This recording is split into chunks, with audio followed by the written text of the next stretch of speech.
आज के इस गहरे विश्लेषण में आपका स्वागत है।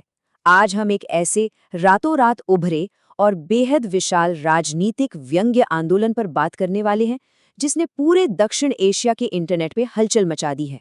और सबसे हैरानी की बात तो इसका नाम है। जी हाँ, एक ऐसे कीड़े के नाम पर जिसे शायद दुनिया में सबसे ज्यादा नापसंद किया जाता है, कॉकरोच। ये कोई साधारण इंटरनेट ट्रेंड नहीं है, बल्कि एक ऐसा अनोखा डिजिटल विद्रोह है जिसने युवाओं की आवाज को एक बिल्कुल नए अंदाज में पेश किया है। तो चलिए समझते हैं कि कैसे एक मामूली सा कीड़ा लाखों लोगों की भावनाओं का सबसे बड़ा प्रतीक बन गया। 2 करोड़ यानी 20 मिलियन। जरा इस नंबर पर गौर कीजिए। ये कोई छोटी मोटी संख्या नहीं है।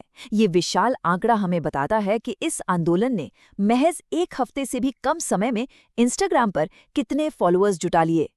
इंटरनेट के इस युग में भी इतने कम समय में इतनी बड़ी पहुंच हासिल करना इस डिजिटल बगावत के विस्फोटक पैमाने को बिल्कुल साफ कर देता है। आप जरा सोशल मीडिया पर इस आंदोलन से जुड़े एक अकाउंट के बायो में लिखी इस लाइन को सुनिए। जिन्हें सिस्टम ने कॉकरोच समझा, हम उन्हीं अवाम की आवाज हैं। ये सिर्फ एक वाक्य नहीं है, ये एक हुंकार है।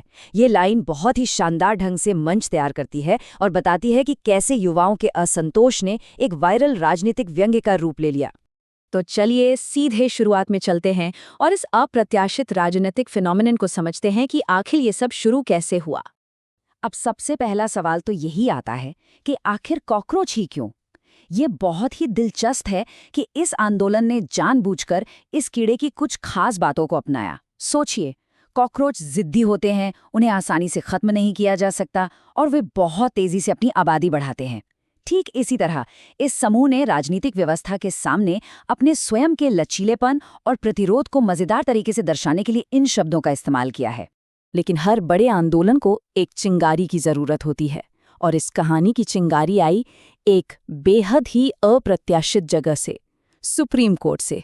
दरअसल भारत के सुप्रीम कोर्ट की एक सुनवाई के दौरान मुख्य न्यायाधीश सूर्यकांत ने एक टिप्पणी की थी। कुछ युवा कॉकरोच की तरह होते हैं, उन्हें कोई रोजगार नहीं मिलता, पेशे में उनकी कोई जगह नहीं होती। यही वो बिल्कुल सटीक बयान था जो इस इंटरनेट तूफान की चिंगारी साबित हुआ। हालांकि यहाँ ये स्पष्ट करना बहुत जरूरी है कि मुख्य न्यायाधीश ने बाद में इस पर सफाई दी थी। उन्होंने स्पष्ट किया था कि उनकी ये टिप्पणी विशेष रूप से उन लोगों के लिए थी जो जाली या फर्जी डिग्री का उपयोग करके किसी पेशे में प्रवेश करने की कोशिश करते हैं। लेकिन इंटरनेट पर तो ये शब्द तब तक आग की तरह फैल चुका था।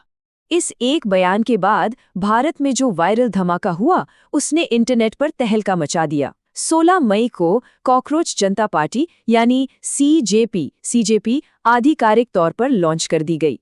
और दिलचस्प बात पता है क्या है? ये कोई बेतरतीब मीम पेज नहीं था। भारतीय सीजेपी शुरुआत से ही बहुत ज्यादा संगठित थी। इसके पीछे 30 वर्षीय अभिजीत टीपके का दिमाग था, जो अमेरिका की बॉस्टन यूनिवर्सिटी के छात्र हैं और पहले आम आदमी पार्टी के साथ राजनीतिक संचार रणनीतिकार के रूप में काम कर चुके हैं। एक प्रॉपर घोषणा पत्र और एक आधिकारिक वेबसाइट के साथ इस पार्टी ने व्यंग्य को एक बहुत ही पेशेवर रूप दे दिया। अगर हम इस टाइमलाइन पर नजर डालें तो रफ्तार वाकई हैरान करने वाली है।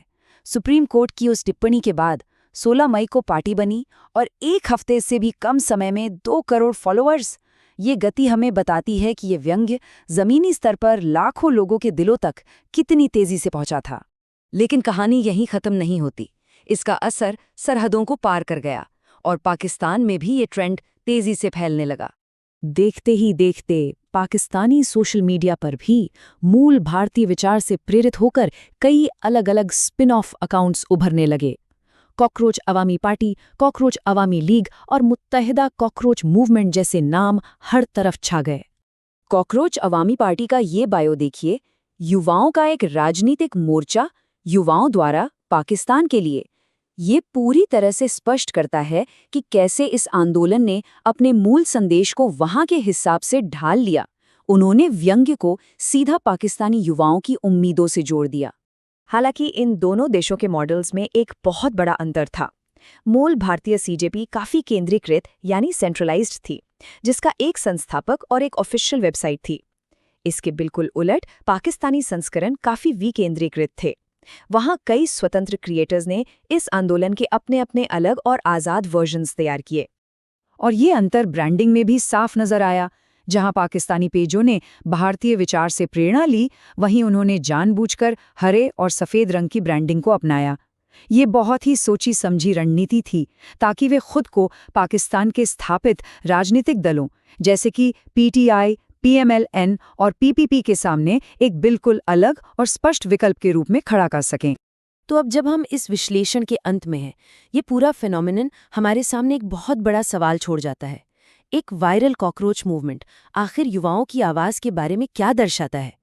ये सोचना वाकई दिलचस्प है कि कैसे कीड़े के इर्द गिर्द बुने गए डिजिटल व्यंग्य ने सरहदों को पार कर लाखों निराश युवाओं को एक साथ जोड़ दिया। डिजिटल व्यंग्य की ये ताकत आगे क्या रूप लेगी, इस बारे में ज़रूर विचार कीजिएगा। इस विश्लेषण में हमारे साथ जुड़ने के लिए आपका बहुत बहुत धन्यवाद।